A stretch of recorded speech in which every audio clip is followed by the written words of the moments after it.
Here's a story I wrote in 2010. It's called The Recluse. In the little American town of Strandman, along the seaweed-strewn coast, a trio strolled. In such places one is wont to spot these three, although not these three in particular necessarily. The one in the straw hat holds a starfish in which he tries to interest the other two. One of these, the woman, takes a picture of the first man, the starfish displayed in the palm of his right hand. As he flings the captive into the waves, he causes it to brush the eye of the second man of this band, who rubs his eye in irritation before smiling. This is a trio known on any one of the beaches near Strandman. In fact, one of this trio this day had just snapped a picture. "I'm going to use that as evidence," said the man, rubbing his eye. "Does it really hurt?" said the woman with the camera. "No, but it's as if there's a splinter in my eyelid." "Well, don't rub it," said the man who'd thrown the starfish. "Does it sting?" said the woman. The man who'd had the starfish thrown at his eye stopped rubbing. "It'll itch after I go to bed, and I'll rub it raw at 2 in the morning." "Tie your hands down before you go to sleep," said the flinger of the starfish. The man with the stinging eye was staring. "What?" said the woman. "What?" said the fish flinger. They turned their heads. "What are you staring at?" "Yeah, what are you staring at?" The man with the now puffy eyelids said, staring, "That's it." The other man looked at the woman. "That's what?" "Dave E. Henderly's house." "What? What? Let's go." The girl who answered the door was about 16. "Ointment," she called, turning her head. "Someone has a big puffy eye." "What?" she said. "What?" "Excuse me." She closed the door, leaving the three on the stoop. "Do you think that's him she's talking to?" "He's probably not here." The door opened. "Here, you can have this," said the girl. She held out a tube of petroleum jelly. The woman took it. The door shut again. "Wait, wait," said the man with the eye.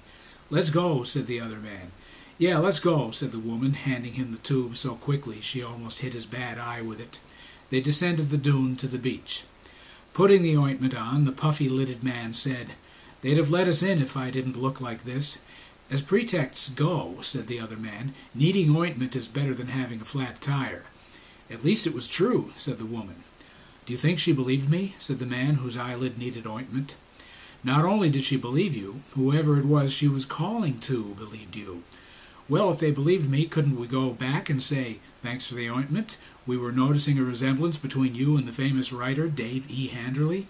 You can't tell a woman she looks like her father.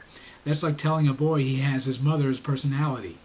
This is not a woman, it's a teenager. Maybe it's his girlfriend.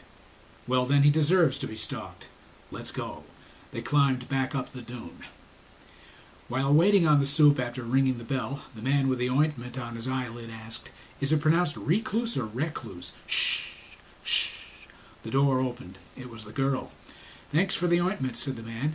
"Keep it," said the girl. She started shutting the door. I didn't just want to return it. We couldn't help noticing. Aren't you your father's son?" The girl stared through the narrowing doorway. "Daughter," said the man with the medicated eye. "Why are you here?" "We just wanted to say how much we like your father's books." "Book," said the girl. She shut the door. The trio started back down. "What a tough cookie that girl is, telling us to book." They heard a sound behind them of a window opening. It was the girl, sticking her head out the window. "1 book, plus a collection." She disappeared from the window and opened the door. "Do you like peanut butter sandwiches?" asked the girl. The trio were on a couch and a chair in a living room with a shag carpet. "No thanks," said the woman. The 2 men said yes. The girl went away, saying, "There's no jelly." "Do you think he's here?" whispered the woman. "I don't know," said the man who'd thrown the starfish at the other man. "Let's look at his bookshelves." He got up and went up to a bookshelf behind the TV. He turned his head sideways so as to read the bindings. He's got Story of O. See if he has Lionel Trilling. Lionel Trilling hated him. He has Catch-22. Whoop-de-doo. He has The Letters of Lord Talleyrand. God. He's got Vonnegut. Oh. No Lionel Trilling. What did Lionel Trilling write? He's got Something Happened. Is that Lionel Trilling? No, Joseph Heller. Didn't Heller write Catch-22? Of course. This guy's tastes are limited. Well, I imagine he knows Joseph Heller wrote Something Happened and Good as Gold, and He turned his head even more sideways. "We bombed in New Haven. Christ, what are we doing here?" At that instant the girl reappeared, bearing a brown plastic tray. She offered the two men little square sandwiches on pumpernickel. She gave them napkins. Putting the tray on top of the TV, she sat down on a wooden rocking chair. "So, you like Daddy's book?" "Well," said the woman, "it's so famous." "We all read it in 10th grade, said the man with the ointment on the eyelid. "I read it between 6th and 7th grade on my own," said the other man. "Are the sandwiches dry?" said the girl. "Well, I know there was no jelly," said the man with the ointment. "You need water," said the girl. She got up quickly. The rocking chair almost fell forward. A parakeet in a cage in a room through which they'd passed twittered. They heard a cupboard being opened, running water and ice cracking. The phone rang. They heard the girl say, "Hello? Hi. Nothing. Mm-hmm. Mm-hmm. Mm-hmm. No. Nothing. Mm-hmm. Mm-hmm. No one. Just some people. Mm-hmm. Bye." She came back smiling. "I got you some water," she said. "Hey," said the man with two good eyes, taking a glass. "Did your father know Kurt Vonnegut?" "I don't know." "Oh. Well, do you know if he ever met him?" "I don't know." The man with the puffy eyes said, "Well, I'm sure he's met lots of writers." "Oh, I'm sure," said the girl. The woman said, "Has he introduced you to any?" "I don't know." "But he's introduced you to people, hasn't he?" "Well, yeah, Mike Legrand." The two men looked at the woman, and the woman looked at them. "Isn't he a ghost?" The girl's face changed. "Mike Legrand is dead?" "Oh, no, he's a ghost writer." "He writes ghost books?" "No, we're just surprised your father is friends with a ghost writer." "Well, Mike wrote his book for him. He's supposed to know him." "Young Peter was ghost-written?" all three members of the trio exclaimed. "Young Peter," said the girl. The parakeet chirped. "So," said the man who'd thrown the starfish at his friend's eye, "her father is not Dave E. Handerly, author of Young Peter and 10 Tales Told, but David Edward Handelman, serial killer and credited author of I Have to Live With It, and editor of 7 Killers Speak. Not so loud. She can't hear us up there." They were at the bottom of the dune now, having downed their glasses of water and swallowed their pride and told the young girl her father's story was interesting. They'd fled as quickly as possible. The two men had got out the door first, followed by the woman, whose last words to the girl were, "We really appreciate the ointment."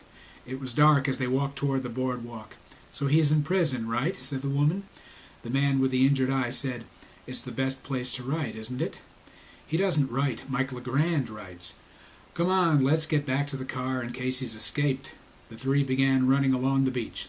They took their shoes off, holding them by the heels as they ran. Wait, let me put my shoes on," said the woman after they'd raced up the boardwalk steps. "I don't want to get splinters." Gasping, the trio leaned against the rail and put their shoes back on. They began running. "I love that sound," said the starfish thrower as the soles of their shoes slapped the wooden walkway. The lamps were little moons. As they reached the car, the woman took her keys out of her bandana. She unlocked her door. Panting, she started the car and said to the two men, who were also panting, "It's funny that a serial killer has such a good library, though."